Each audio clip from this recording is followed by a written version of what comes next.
All right, so let's see. The Last Epoch. What does the lovely Force Gaming think about the Last Epoch, guys?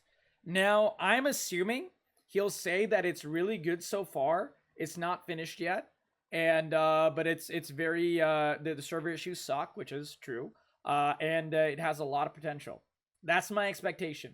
Will Force Gaming say that? We're about to find out. I don't know. That's my personal feelings on it. I think Last Epoch is a stellar game especially for its price point, especially for what it gives you. I would say Aku, how much have I played? 15 hours so far, which is not a lot, but it is a bit. Of Last Epoch so far has been nothing but goodness. And, you know, it's not a perfect game by any means, but it is already a very, very good game. And I'm extremely excited for the future of Last Epoch. I would unironically recommend it to any ARPG enjoyers. Any of them. Yeah, server issues at the start suck. Dude, it still has server issues, Aku. It had server issues yesterday when I played it. So, it's unfortunate, but they're better, but there's still server issues. And still going to start anytime on Steam. What do you mean? Slurb, Steam regularly has sales. Hey, I'm Let's see what happy to it say is. I got a real pleasant surprise this week. It's not all too Real pleasant. All right, we're starting good. A real pleasant surprise. Hell yeah. All right. I'm into it. I'm into it. Slot machines? No. No, the good ones don't have slot machines, Ryan. That's the point. Last Epoch doesn't have slot machines. often that this happens, where I find a brand new game that I either didn't know about, or if I did, just didn't have much expectations for, but then I end up playing and really enjoying. Well, that is exactly what has happened with Last Epoch. That's exactly how I feel. The ARPG genre has been in early access since 2019, and after nearly 5 years of updates and improvements, it officially launched its 1.0 version this past week. I still find it shocking that I didn't know about Last Epoch at all until like a week ago. And I have no idea how I missed this game fucking completely. Apparently everyone's known about this game for 5 years. And not like everyone has been able to play it, but at least people knew about it. I didn't even know about it for the longest time. Now, I hadn't known about this game, hearing things about it here and there. Exactly, over the Moose, years, yeah. And it was mostly positive word of mouth, but even still, looking at the gameplay, The Epoch didn't palsy. really ever sell me on the game, and so I just never ended up making the time to play. However, with it officially launching and being a fan of ARPGs, I figured it was about time I gave the game a shot, and I am so glad I did, because Last Epoch seems genuinely I've seen great some... so far. I'm not just pleasantly surprised. Was that the Falconeer? Wait, Aku, was that the Falconeer? That looks like the Falconeer that he was just playing. That looks so cool. Oh man, I might have to make a Falconeer. I might have to make a Falconeer. And what is this guy? This guy is not the Sentinel. I think he might be the Druid. I think this might be Druid.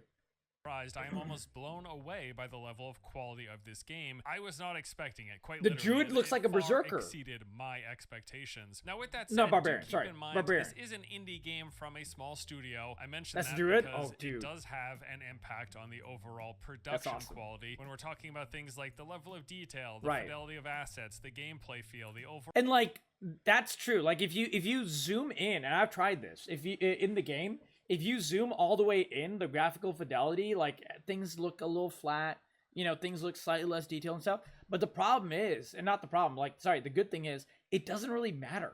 You're moving past, like, level to level so fast, it doesn't really matter that the polish is not completely in the game, where you can see every little nook and cranny and crack and of every small baby detail.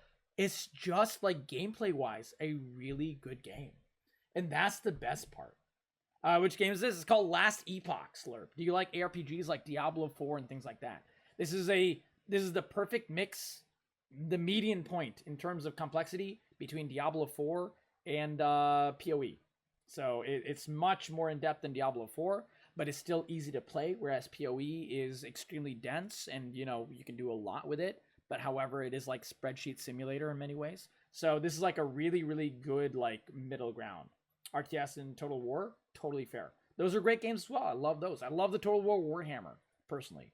Overall look of the game, you can tell Last Epoch was made by a much smaller team and with a much smaller budget, and that's totally fine, compared to, say, Diablo 4 or Path of Exile 2. Many things about the game do look scaled back in comparison to those two, but ultimately that doesn't really matter. The only real important question is, The thing that's not scaled back, guys, the quality of life improvements. Things like having a working leaderboard at launch. Things like having an endless dungeon at launch. Things like having multiple game modes at launch. Things like having a freaking loot filter at launch. Things that Diablo 4 has not had the entire time it's been out and probably won't have for months. Oh my god, it's not even close. It's not even close. Dude, this game has so much cool shit. Yeah, the ability to command your minions. There's no offline play yet, but it is planned, Axeman. It is early access, so this game has a lot of things to add. And offline mode play, Axeman, is 100% something they will be adding to Last Epoch. If it's not out yet, right, Aku? I think it's not out yet, and I think they're going to add it. Either that or it's there, and I just haven't seen it.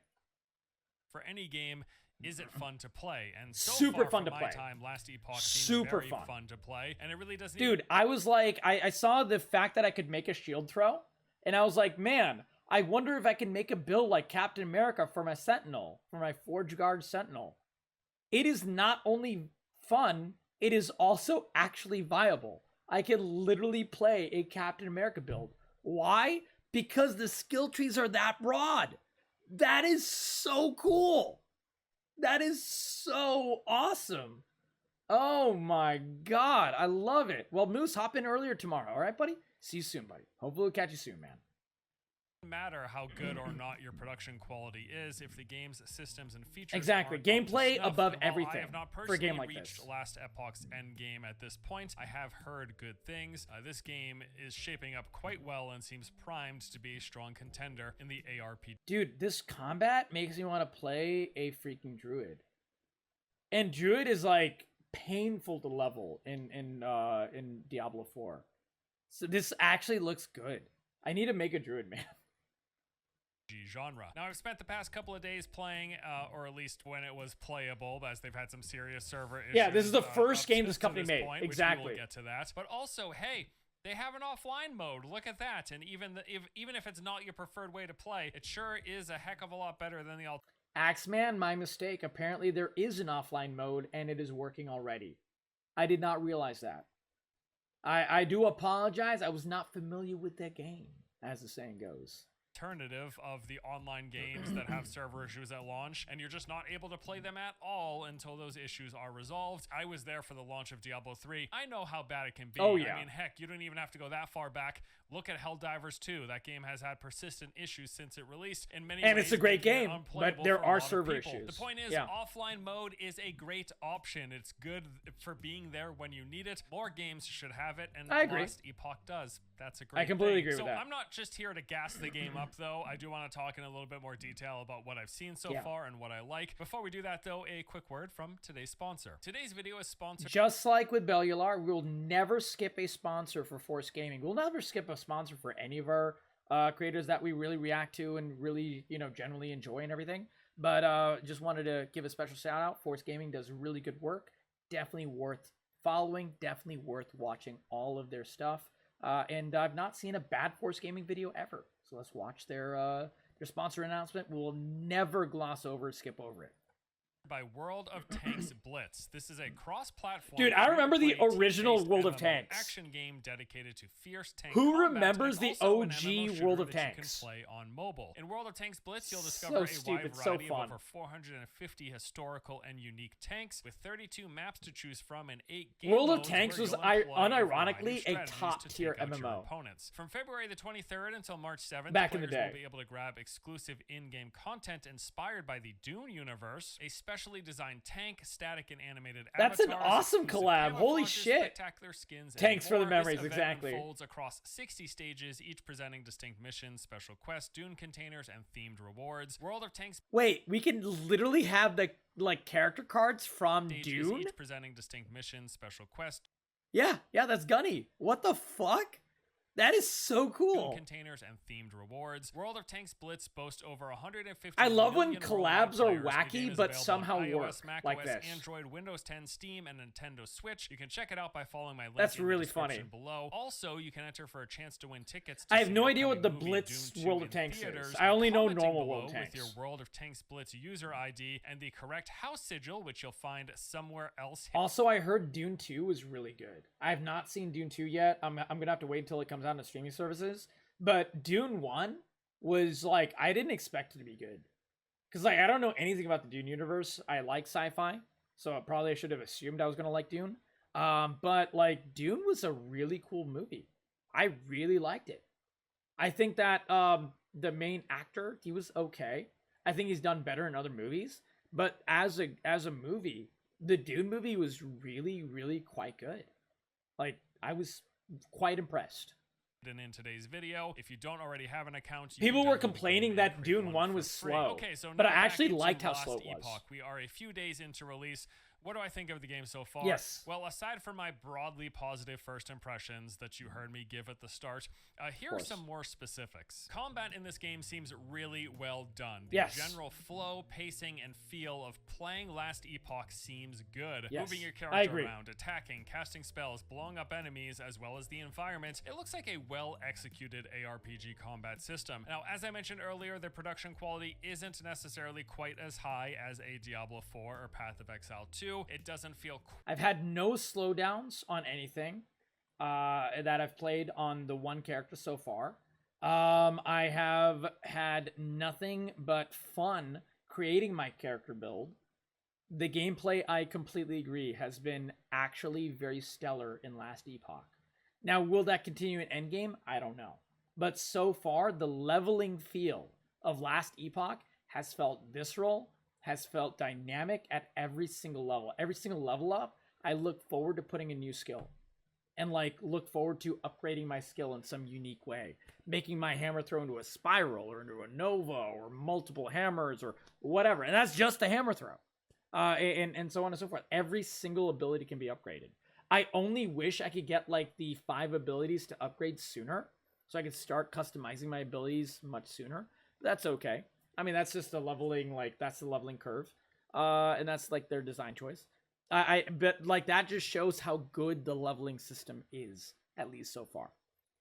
Quite as chunky or as impactful as those games, but I would say it's pretty darn close and very good in its own right. I simply enjoy attacking things in this game, and I've been doing that while playing as my character of choice this time around, the Rogue. The Rogue has... The other thing I like... Oh, we can actually look at the Rogue abilities. But the other thing I really like is the world... Like, if you explore around into, like, a random, like, side, like, area or whatever, you can get, like, a side quest. Or you can get, like, an item box that will drop a freaking legendary. Or like, a little side boss that'll, like, you know... It'll be really tough to kill. Or, like, the mages that are locked away in, like, a time prison. You open them up, and it's, like, an extra boss fight. There's like reasons to explore in the world as well. And I think that is underrated in a game like this, or in ARPGs in general. But I think that's really, really, really cool. Okay, so rogues have flurry, which I think is like the melee, like maybe throwing knives or something. Shurikens, maybe that's throwing knives actually. So flurry might be like auto attacks or whatever. Shift is probably like a dash. Acid flask, we've seen that. He throws an acid flask, it's like poison thing. Puncture, I think that's the dash. I don't know what Cinder Strike is. I don't know what Umbral Blades is. Smoke Bomb, Decoy, and Ballista. Ballista is like probably the crossbow. Smoke Bomb is defensive type of deal. Shadow Cascade, Blade Dancer, Marksman, and the Falconeer. Dude, the Falconeer looks the most cool. I definitely want to play the Falconeer. A few base abilities. There is Flurry, Puncture, and Cinder Strike. These are all core spammable attacks with different flavors, like Flurry. Cinder Strike is a combo ability. Attacks. I saw that. Cinder Strike is a combo that includes a fiery AoE, and Puncture is a strong jab that inflicts bleeding. Now, what's interesting is that each of these attacks will be changing depending on whether or not you cast them while wielding a melee or a ranged weapon. These attacks... Oh, that's really cool. So each rogue ability has a melee and ranged version? That sounds complicated, but very cool. Aku, have you made a rogue yet? Because that actually sounds good.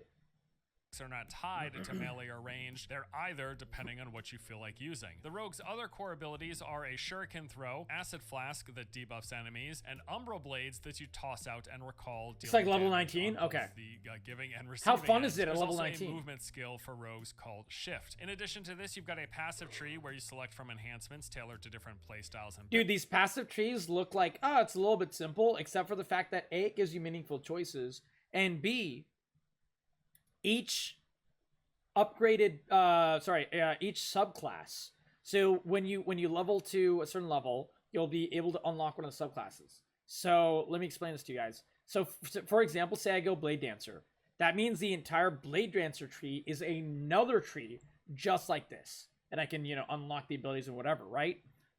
But I'm not locked out of the abilities in the Falconeer and Marksman trees. I can pick and choose my abilities in those to pick and like level up as well, up to like this point. There's like a little chain here. So everything prior to that chain, like all of these things in the Marksman and Falconeer abilities, I can also level up and add into my build as a Blade Dancer, or vice versa. I can do that for Marksman for the entire tree, and then add some Falconeer shit and add some Blade Dancer shit. There's so much customizability in this game, and that is so cool. And then as you spend points, you progress along this horizontal bar at the bottom, which then unlocks 3 additional abilities for the rogue, which are the smoke bomb, decoy, and all of these smoke bomb, decoy, ballista builds, all of those have their own skill tree. Every single ability, including these 3 at the bottom and the ones for Blade Dancer, Falconeer, Marksman, are completely customizable. There's all kinds of wacky shit each singular ability can be customized to do.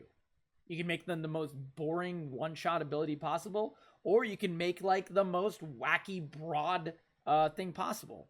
They were showcasing the fireball at the other video that I've done for this wonderful game, and you could make your fireball turn into a flamethrower while also shooting out plasma, while also homing in on people, while also splitting into multiple fireballs.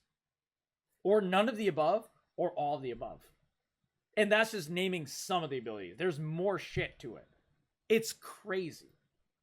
Ballista, and every single one of the classes has a similar setup of core skills and then a passive tree which unlocks additional skills. Now, in addition to that, so in addition to the rogue's 10 core skills that I just mentioned, each and every one of them has an entirely separate skill tree letting you specialize. This is the skill tree I'm talking about. Some of these are more major than others. Some of them are like, you get more crit on your jump ability or whatever.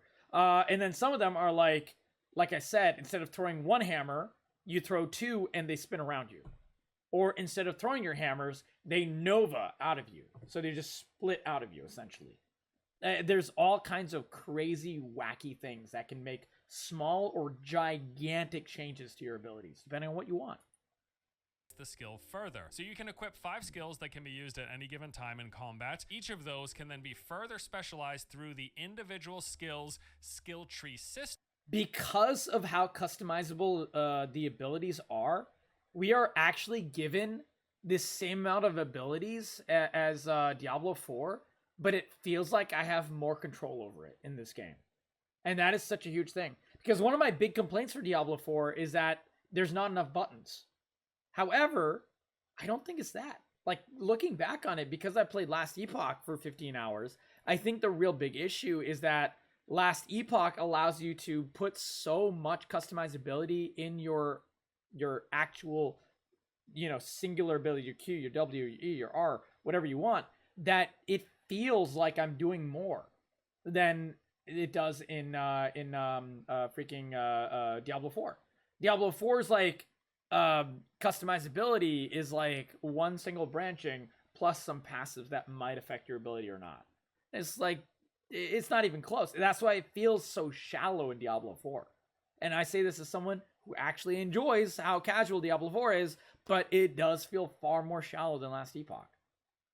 These are more than just damage multipliers, by the way, Yes. although there is that as well. Yes. In many cases, you have ways to entirely change how a skill functions. So instead of just having a game where you're playing a rogue and you've got a rogue skill tree and a rogue passive tree, this game does it a little different, where you've got skill trees for each of the skills that you're using in your build.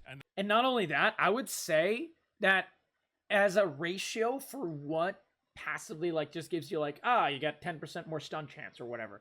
There are some of those abilities. As opposed to like things that literally transforms the ability into something else, spinning hammers or, you know, earthquake on the ground or whatever, like things like that.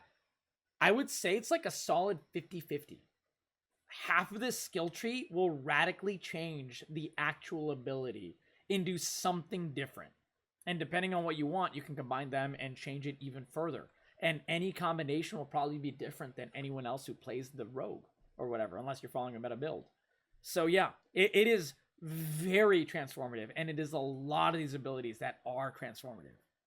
And picking from those individual trees. Then beyond those core class skills and that passive tree, there are masteries. Every single class has 3 subclasses basically called masteries, each of which then come with their own additional passive trees and skills. Yes. So as playing the rogue, I decided to choose the Falconer mastery, which unlocks a falcon that follows me around attacking We get a flying dog. I need to play that character. enemies. I can then also command the falcon to strike, which will then unleash a flurry of attacks in a large area. It's basically just a big area of effect ability. And then Also, for anyone who doesn't know, you can direct any minion with the A button, which is something Diablo 4 has still not implemented yet, guys.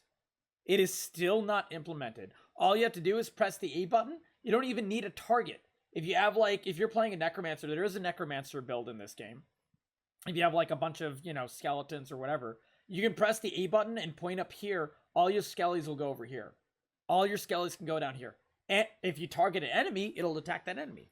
If you don't, it'll just move them there. So you can like, you know, plan ahead or whatever you want. And you can literally very smoothly direct your minions as well as yourself, which is something Diablo 4 desperately needs. Like absolutely desperately needs. And they probably won't have it until probably the DLC, if not longer. Yeah, exactly, Beefy, exactly.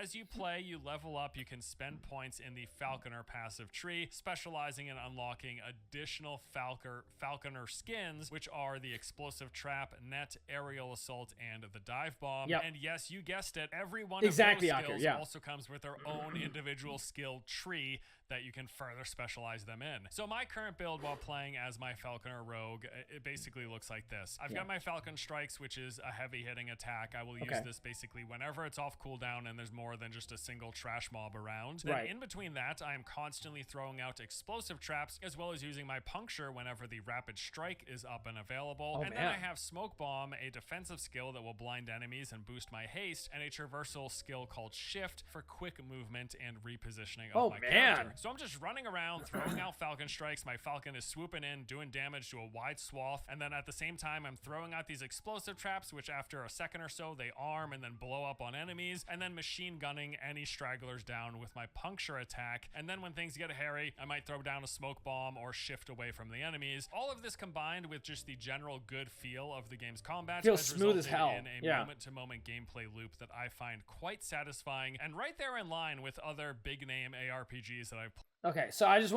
wanted to pause so I could tell you my character. My character is a Forge Guard Sentinel. And so that is one of the subclasses of the Forge Guard. One of the subclasses of the Sentinel. And I wanted to make my character Captain America. So my character has a shield, specializes in using a shield, has things that boost the shieldiness of the character. I have a shield throw. I can throw my shield. It bounces between enemies, while also giving me armor buffs and damage buffs. I can throw, you know, like Captain America can wield Mjolnir. My character can throw multiple hammers and they spin around me, do a bunch of damage. That's my other ability.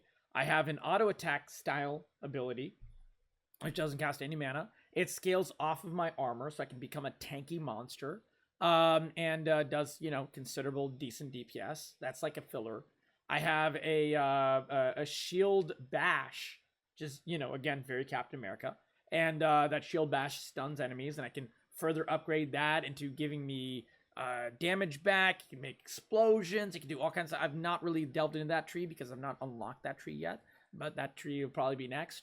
And my last ability is the Forge Hammer. While that's not really Captain America-fied, it was just so strong I couldn't resist. And that Forge Hammer drops from the sky, does a big AoE, and launches a bunch of minions that are mini flying swords that I can direct around just like a necromancer would for their skeletons, and those flying swords just go around and just murder everything around me. That is my entire class. And it is so freaking cool. And it is extremely, extremely smooth. And I could have gone some defensive abilities. I might need to later. I haven't decided yet. Where there is a shield type of ability where you can like hold a button and it'll like, you'll see a force field around you. And you're basically like absorbing damage, and then you explode at the end, doing like damage for the damage you took. There's that. There's also like a shield crash ability where you're like charging ahead with your shield. I might go that ability because it's Captain America fight. I'm not sure yet. There's all kinds of crazy stuff. All kinds of crazy stuff. Like I said, it might not have quite the production quality of some of those higher budget games made with bigger teams. Doesn't even matter. Close enough, and I think it feels really, really good. For the price point as well, $30. It's good as far so as I'm good. concerned. A little bit more about the game. From what I've seen through my initial playthrough, Last Epoch, it presents its campaign in a rather linear fashion. Yeah. You're moving through the main story quest, going from one distinct named location to another, following these pre-established paths and zones. They're sometimes branching. You can approach an area from two different directions, but for the most part, you're moving to areas where your quest objectives are clearly marked. I actually don't mind the linear nature because the story is quite interesting, actually. It's a lot of time travel, a lot of demons and Cthulhu-y type of feel, and cultists that are taking over bodies and stuff. It's cool. It's like a very cool little sci-fi story. And there's animated. There's some of the quests are voice acted, probably more by the end of the early access. They're probably going to add that as it goes on. And it's Dev said they won't have paid content at all. Once you buy the game, you get all future content for free. That's another W. That's a big W, Aku. Thank you for sharing that. Huge W. Completing whatever your main objectives are, and then picking up side quests to do along the way. It is rather straightforward and also all pretty standard RPG fare in terms of what you're doing and how you're doing things. You're nothing bad with that. Interacting with objects, collecting things, finding and talking to NPCs. The game does appear to be fully voice acted as well, by the way, with things like the quest dialogue, the quality of which not everything, but a lot of things are. Cutscenes here and there in the game as well. But I think what I found the most interesting about playing through Last Epoch is how the game's world is structured. They've essentially built a world and then presented it on several different timelines. Right. So as you play, you're moving through these different eras, which in many cases have you going through similar spaces with entirely different looks, enemies, and even structures to the environment. Which is also a very, very, very clever way of reusing assets without reusing assets. Like indie game devs are able to like squeeze their bottom dollar so hard with very, very smart ways of doing things like this. And it's so endearing to see. Like, you're like, man, it really thought this out. And it's good in a very good way, in a positive way. It is a time travel story. You're constantly going back and forth between these different eras as you unlock them. And that's why they're able to do this for a good price. With is a little bit different. I don't know how this will all culminate, as these are just first impressions. Like, again, I've not finished the game. I haven't reached max level. I'm not at end game. Totally fair. Up until this point, going through the campaign, how they've structured the world and its content, I have really enjoyed. This will inevitably be different come end game. Yeah. No question. I'm sure you're going to be interacting with the world and these timelines quite differently, but we'll cross Hudson, it's not Diablo 4, it's Last Epoch. The way, I've also come across a few really cool and interesting moments that stood out to me. Like at one point when I was inside of a cave, I could see far below in a ravine, there was this massive... That monster, I want to see if we can fight that monster. We saw that monster in our play as well. It looks so cool. Oh, man. Oh yeah, Hartson, it's true. Welcome, my friend. How you been? I was lumbering around. Missed you. And then some of the backdrops on various areas, like bridges and cliffs, were really intriguing. In particular, one that stood out was the main town in the End of Time. You climb this floating... Dude, this flying dragon is so cool. The music is like haunting. Oh man. This entire area was so dope. I love this area. This might be my favorite town for that reason. Bridge, and then in the background you see what I believe is a black hole or something sucking in planets. Yeah, that too. There's also Yeah, a space dragon flying by, and just the setting, the backdrop, and the perspective. That we gotta hug the space dragon. Done a pretty stand-up job here. A few other early standouts from the game include some of its various systems and features. Now, I've already discussed the skill system, where every single class ability has its very own skill tree, letting you enhance, but also sometimes dramatically change how those skills work. I think this is just a really interesting and good way to present this. A little bit of a mix-up from, again, the traditional fare of I pick a rogue, I've got a skill tree for my rogue, and maybe a passive tree as well. So this one says, hey, every single skill has its own skill tree, and I just like that level of tinkering that they're allowing you to do. Also, this game has an insanely thorough loot filter that lets you filter for basically whatever you want to hide. I have not even really delved into the loot filter yet, but I'm like waiting for when I need specific items to do so. But the fact that it gives you so much power and lets you like reshade them so you immediately like just eye-wise know, oh, is this the staff I needed that gives me +6 to firebolts? Perfect. You don't even need to check. You just know because you did the loot filter correctly. And it is super broad. You can make this loot filter as narrow or as broad as you possibly want. Absolutely. Oh, judo. Nice, Hartson. Hell yeah, buddy. We're doing lots of awesome just chatting tonight. Lots of awesome gaming tonight. Welcome.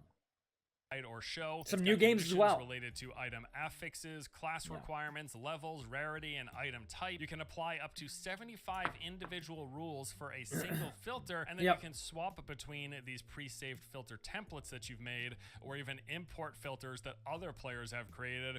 This is about, and I think we can do all of the rules at the same time. I'm pretty sure.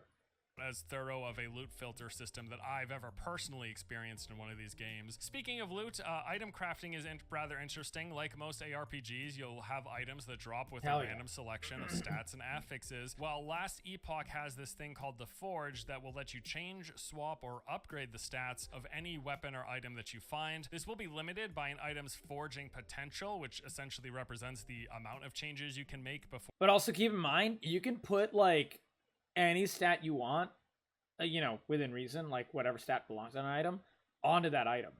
Like, if you're a fire mage, you can put fire damage. If you're an ice mage, on the same item, you can put ice damage. And it doesn't lock you out. It's really, really, really generous.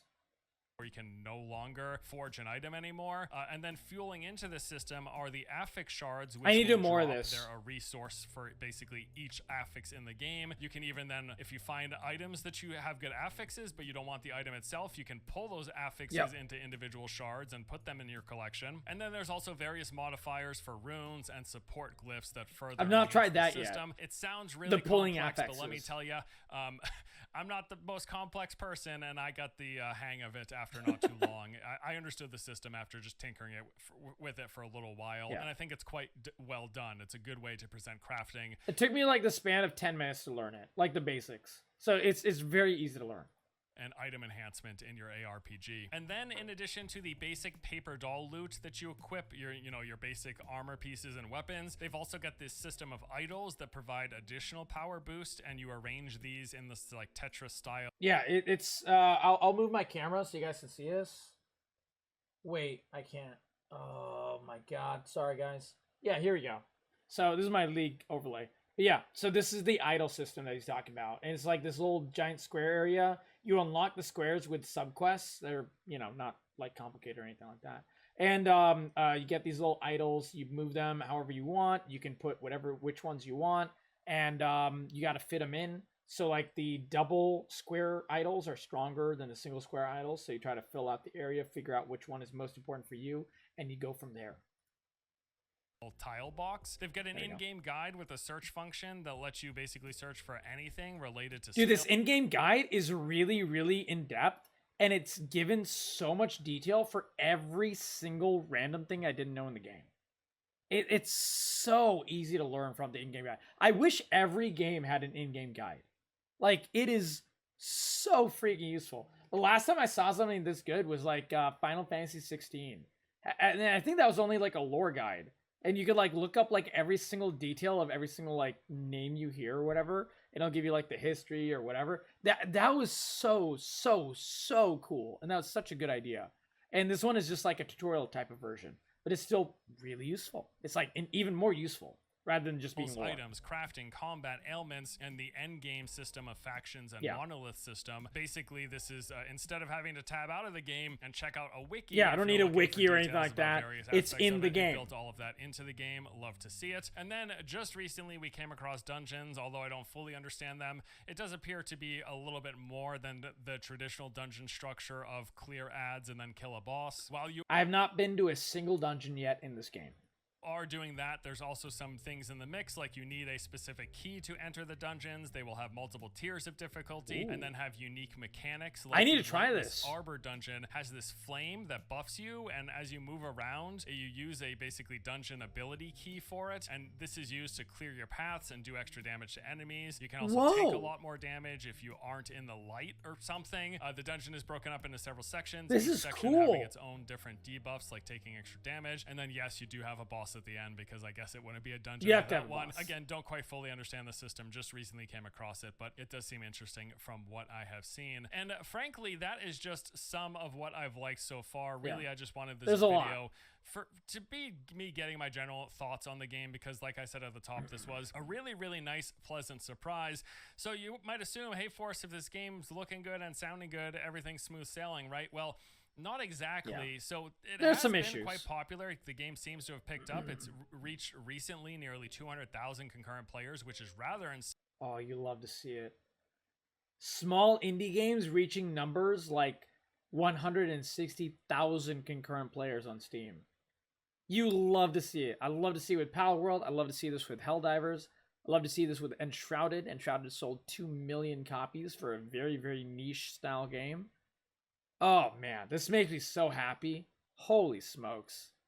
And rather significantly above its prior all-time peak from a few years back, which was 40,000 concurrent players. It seems like releasing out of early access into 1.0 with all the positive word of mouth. This is huge. We're interested in checking out this game. That is really impressive for an indie RPG to be hitting near 200,000. By the time you watch this video, they might have surpassed that, or maybe not. We'll see, because it hasn't exactly been smooth sailing. Server the issues. Sentiment around the game itself has been positive. They have been having some massive issues with the servers being overloaded, resulting in frequent disconnects, but probably even more frequent is what you're seeing is long loading time between zones. I've seen a bunch of funny memes talking about this. You'll basically constantly be zoning into and out of areas between towns and different combat arenas and story arenas. This happens fairly frequently, and sometimes the time between going from one zone to the next can be many seconds, many even minutes at a time.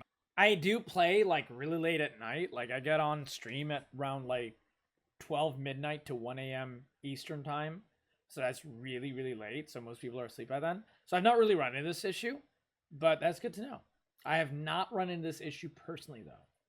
I think I've waited upwards of like 5 minutes loading just from a town into the zone just outside of the town, and all of this is related to the strain that the servers are currently under. And it's one of those things where they're suffering from success. People are enjoying this DJ game. Khaled are jumping in to check it out, but as a result, the online experience for the people that are wanting to play this game hasn't exactly been great. We've seen this time and time again with games that require an online connection and have an abundance of players right at launch. It almost seems like it happens more times than not in these sort of circumstances. However, in Last Epoch's defense, they do have the off requested but not always included offline mode, and that is actually what I've spent about half of my time over these past few days playing. While the servers have been a mess, while connectivity and disconnects and long time loading between zones have been prevalent, I've just been going to offline. Yeah, you also don't need the Blizzard launcher. That's true.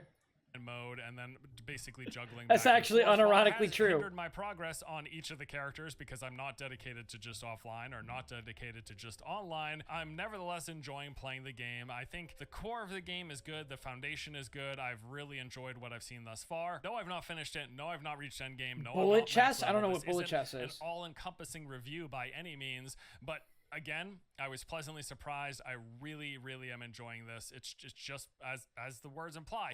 It's been a pleasant surprise, There and you go. I'm happy to continue to jump in and keep playing. And at this point, we're just hoping that things smooth out, that the server issues get resolved, and that people can just enjoy playing the game without having to wait 5 minutes going You have a from time one limit? zone Okay. to the next. We'll see what happens in the coming days and weeks. I hope things do improve. For the time being, I'm just as happy to play offline mode, but I know not everyone, that's not for everyone, right? Some people, they just want to play online, they just want to progress one character, they want to play that character with their friends, they want to... Dude, that guy's like flurrying on the druid, on the previous druid, that looked fun.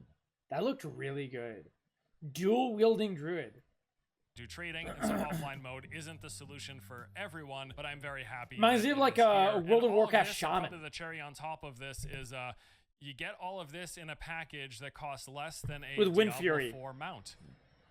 Can't beat it. $35 is $35. the price of Last Epoch. Now, they do have cosmetic microtransactions in the game, but I have seen nothing pertaining to pay to win or pay to progression. Correct. It seems like it is just exclusively cosmetic. Zero pay Either to way, win. though, that's a nice entry price for what seems to be a pretty darn competent and well put together ARPG. Exactly. I'm really enjoying it thus far. I'll keep you guys updated. Maybe we do a follow-up video, maybe more of a thorough and full review, but a few days in, I'm having a heck of a time, and I just kind of wanted to share that with you.